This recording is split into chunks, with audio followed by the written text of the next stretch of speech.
Food security in Palestine and Central Asia, agroecology role. In this presentation, we will elaborate on the role of agriculture and ecology in food security, especially for rural areas that feature in marginalization, remoteness, and being underrepresented, underexplored, and underdeveloped. What is food security? Food security should be always understood from three angles. You have availability, accessibility, utilization.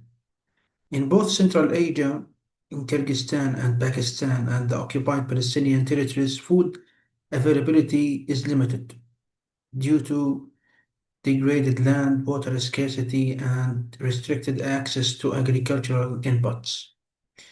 Accessibility is hindered by geographic isolation in Central Asia and movement restrictions, blockades, and land sieges in Palestine. Utilization suffers in both cases due to poor water quality, lack of nutritious food, and weakened local farming systems, especially as women manage household agriculture under pressure. These challenges severely undermine food security in both regions. Action. How decomposing, soil filterizing, and environmental and socio-cultural stability can contribute to sustainable food security in comparison between Nuba in the occupied territories in Palestine and mountainous rural areas in Central Asian countries, including the Kyrgyzstan case. I will explain how household or commercial organic farming, such as livestock farming, crops, and avoidance of chemicals and pesticides can enrich the environment and the human sustainability of the Palestinian society, which resists under the Israeli occupation that hugely damages and hinders agricultural land, farmers, and accessibility to foods in villages like Nuba and the rest of the West Bank. In comparison, I will study the Central Asian context of agroecology practice with a case on mountainous areas that stand remote from markets and are devoid of productive arable land for food security. Challenges to food security in Nuba and the West Bank.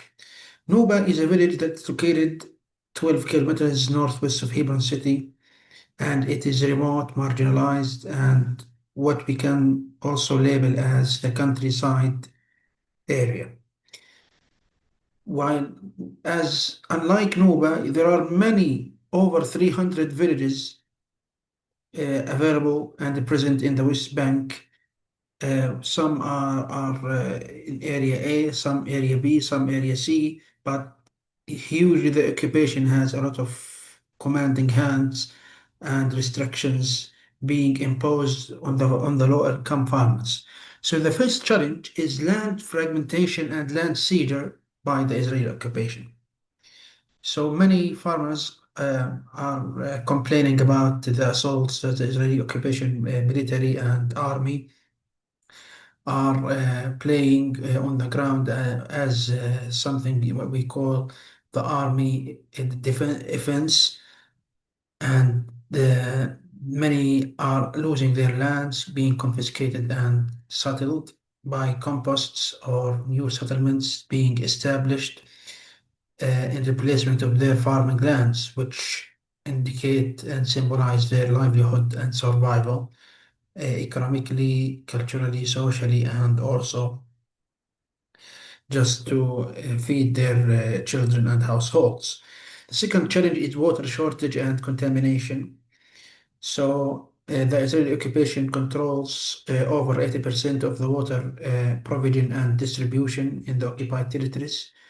And it's a real challenge that especially low-income households and smallholder farmers always are deprived from, and it, this kind of natural resource is becoming unaffordable for them, so they are alternating with some other probably unprofitable techniques or methods that they can extract water.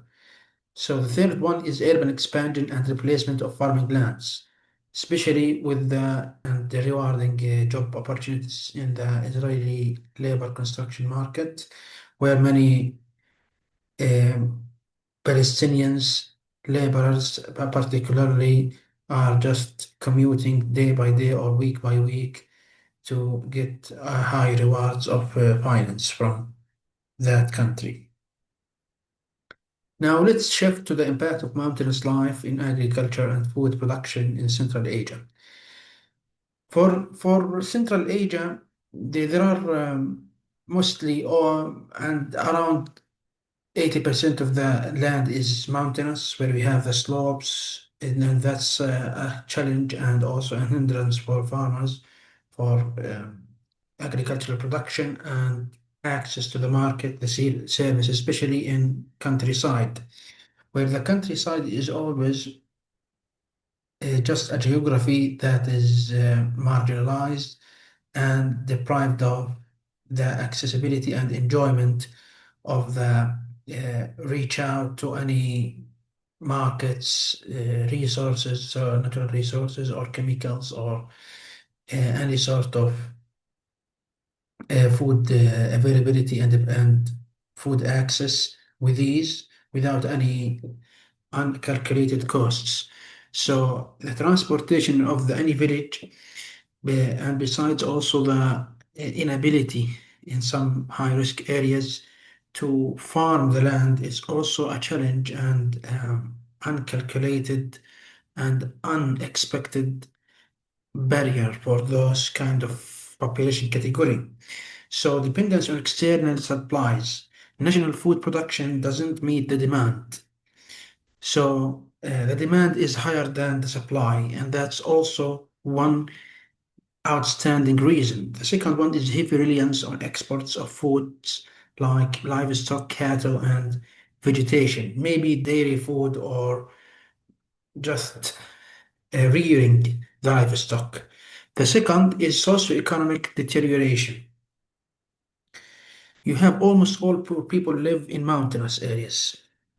The second is rural labor farmers immigrate, leaving the country's economy to slow down and fall in deficit.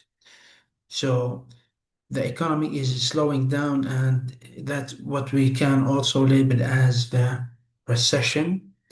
So there is no much supply to meet the demand of the consumers.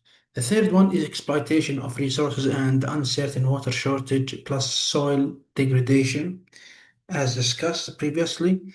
Finally, effects of post-Ukraine war on COVID and COVID pandemic. Here, currency devaluation was a consequence, the outcome of outmigration of rural smallholders farmers to Russia, outbreak of pests and infectious diseases that eroded the soil and left,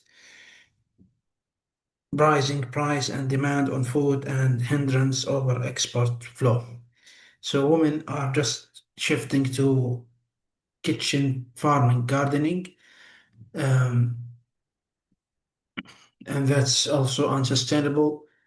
So the food security is becoming in a sharp and dramatic decrease, which, by the way, undermine and affect those population.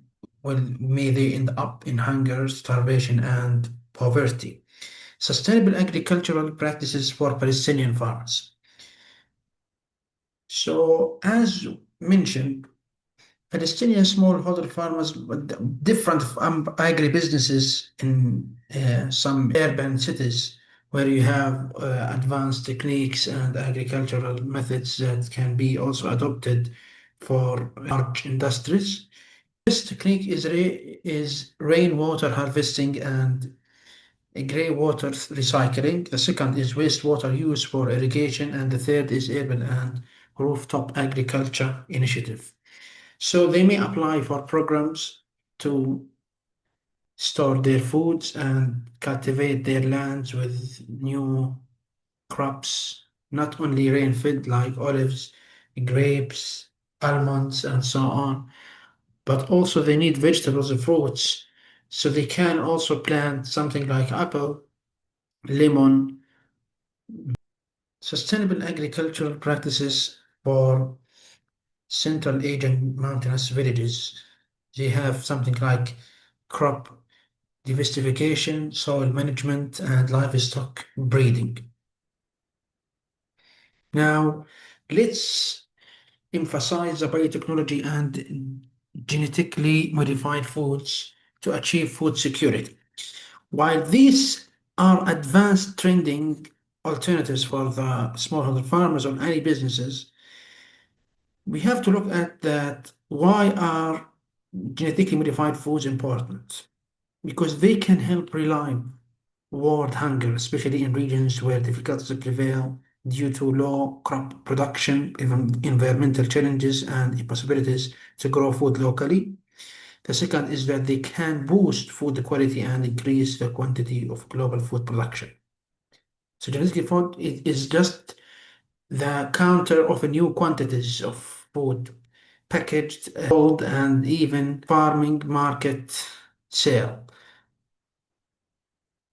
Now, a criticism, there is a criticism also and controversy about that kind of technique, where despite the benefits, some critics argue that genetically modified foods may pose risks to human health. These concerns are driven by both scientific and social debates, leading to ongoing controversy about whatever genetically modified foods are safe to eat. There are still significant clashes between scientists and public opinion regarding the use and acceptance of genetically modified foods. Now, we have also to raise the role of technology in agriculture, because technology is a real term that bring you with more productivity, with higher efficiency, and also more job creation and opportunities for those low-income farmers, so that they can abandon their job locally and migrate to urban cities where they get hired and get higher rewards so that they become cash earners. One is the drones and satellite monitoring. Second, AI and data analysis. Third, automated machinery. Fourth, genetic engineering. Water management in agriculture. We have to remember that we have three core and pillars.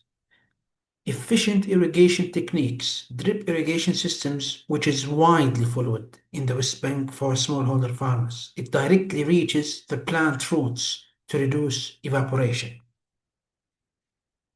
Second, rainwater harvesting, collected from rooftops, greenhouses, and slope lands, being reserved in cisterns or tanks. It's especially applied to areas in the West Bank and the Gaza Strip. And the soil moisture monitoring. It's healthier crops as an outcome and higher yields and reduced water and energy consumption. Soil health and fertility management. Crop rotation. Crop rotation is significant for food production because it helps maintain soil fertility and reduce the buildup of pests and diseases. By alternating different crops, farmers can improve yields, conserve nutrients, and reduce the need for chemical inputs. Composting and organic farming. Composting and organic farming enhance food production by enriching the soil with natural nutrients, improving its structure and water retention. These practices reduce dependence on synthetic chemicals, promote biodiversity, and produce healthier chemical-free crops, and reduce tillage. It minimizes erosion, lowers fuel and labor costs, and promotes sustainable food production by reducing environmental impact. So we need also the agricultural implants and any crops or harvests not to be counterproductive. So counterproductive in such a way that you get the advantage and benefits of such food production and you may feed your households, but it should not also affect your health and contribute to any sort of soil degradation or desertification. Now, reducing food loss and waste. There should be also strategies like food preservation techniques. There must be wise and aware techniques followed to preserve food to be reserved for animals, composted or redistributed or donated also to the poor or insecure population categories. Efficient supply chains. There should be programs, cooperatives, and societal responsibility to supply foods, agricultural techniques, and training for the population and smallholder farmers in rural mountainous villages or occupied seized lands. Consumer education. Education, socioeconomic status, and government policies significantly influence geographical awareness and the pursuit of food sovereignty and resource quality. A balanced relationship between humans, nature, and the environment is essential to preserve biodiversity and sustain ecosystem services, which are closely linked to socio-political and urban development. The research results that rural food insecurity, you have to take into consideration that rural population in poor countries often face food insecurity due to isolation, lack of services, and high transportation costs. And eco-friendly farming using natural fertilizers and composting boosts food productivity while protecting nature and sustaining essential ecosystem services. Water scarcity and agriculture, where limited water, like in Nuba town, directly impacts farming as most supplied water is absorbed by cultivated lands. Human-driven disasters where you have climate change, deforestation, and habitat loss are worsened by human actions like urban sprawl, pollution, and overuse of chemicals. Rule of awareness and policy, education, cultural knowledge, and government support are key to fair food distribution, sustainable farming, and food self-sufficiency. Recommendations. Rural food insecurity. You must improve rural local farming support. For the eco-friendly farming, it's also recommended and suggested to train farmers in composting and natural methods. For water scarcity, you alternate to use drip irrigation and harvest rainwater, and for human-driven disasters, people should be aware of enforcing environmental laws and plant trees. For the awareness and policy making, educate communities and support fair farming policies in schools, colleges, or societal cultural institutions like charities where people can donate, educate, volunteer, or create programs that assist and achieve sustainable rural remote farming in mountains or occupied harmed territories. These are the references for your review. Thanks.